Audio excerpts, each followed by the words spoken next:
Welcome back to CBS Mornings, live shot from St. Louis. Today, a Missouri man named Lamar Johnson is finally free after spending more than half of his life in prison for a murder that two other men say they committed. Here's a moment yesterday that a judge finally set him free. The motion of the Circuit Attorney of the 22nd Judicial Circuit filed herein for the benefit of Lamar Johnson is granted.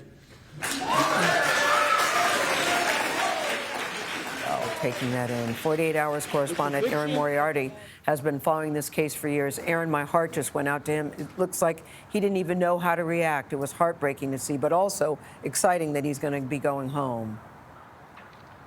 Well, Gayle, I have to admit, I've never seen a full exoneration just like that, so it was very moving.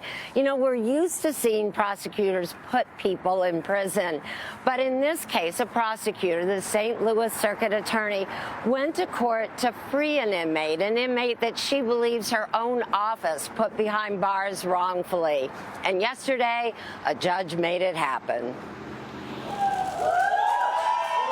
In a court hallway echoing with applause, Lamar Johnson took his first steps as a free man. Just 2 hours earlier, Judge David Mason overturned Lamar Johnson's conviction for murder, a decision that Johnson has spent half a lifetime waiting for. Johnson, now 49 years old, was only 21 when he was convicted of the murder of Marcus Boyd. Boyd was shot to death in October 1994 by two men wearing face masks. That I didn't kill Marcus. I didn't have anybody go kill Marcus. I had no reason whatsoever to kill Marcus. But the only eyewitness to the shooting, Gayle King, identified Johnson as one of the shooters. Last December, at a week-long innocence hearing, King admitted that he had lied at Johnson's trial. He testified that he was unable to identify anyone out of two lineups, but he felt pressured to help investigators. I hate talking about it. I hate telling it. King's identification led to Johnson's conviction. He later recanted and came forward to make things right. And I've been living with it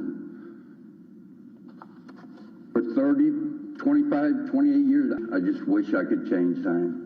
Judge Mason found King credible, as he did this man, convicted killer James Howard, who calmly admitted under oath that he and another man were the shooters who killed Marcus Boyd. How did Marcus die? Me and Philip Campbell killed him on his front porch.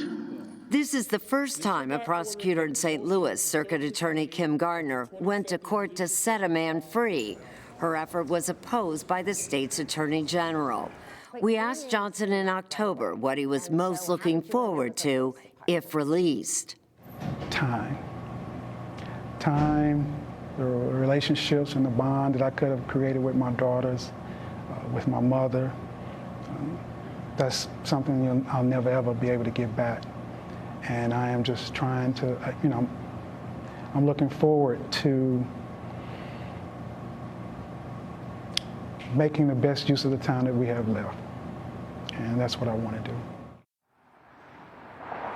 So Lamar will have time, but that's about it. At age 49, he's starting all over without money, without compensation. But he does have a date to look forward to because he was released in time to walk his youngest daughter down the aisle at her wedding this spring. So there is some good news about this. Nate? That just gave me goosebumps. Yeah, it is good to hear that there's something positive to come out of this. But I want to go back to Erin, where you said no compensation. The only thing the state can do is just say, sorry, this man gets nothing? Well, there is an effort in the legislature finally to try to get compensation for people who are, remember, he was exonerated. It wasn't just that his conviction was overturned. He was exonerated, found actually innocent. So there is an effort. But right now, the only inmates who are entitled to compensation here in Missouri are people who are freed based on DNA evidence. But I think that's one of the reasons why I'm raising this. I think people should know about this. Yeah, Erin, are there lessons here for the way the system works in putting innocent people away? I'm sorry, Tony, I didn't hear Are the there beginning. lessons What? here for improving? Are there lessons here for improving the justice system so more innocent people are not put away? Oh, Tony, yes. Everything in this case really shows how easy it is for someone to get convicted and then how hard to get that conviction overturned. So there was bad eyewitness testimony. There was a use of a snitch who wasn't credible. When you look at the worst things that happen at a trial, it happened in Lamar Johnson's case. And this is a man who fought for 28 years. He filed appeal after appeal on his own, pro se, because he couldn't afford an attorney. And judges often ignore those. And this is also a lesson to pay more attention to those filings.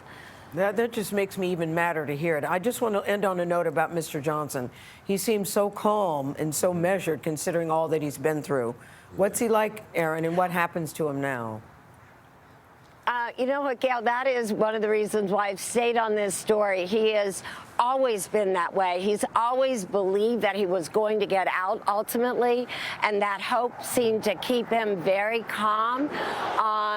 He's so excited to get his life back and to now become a real father to his two daughters. He stayed in touch with his family, so it's a good thing.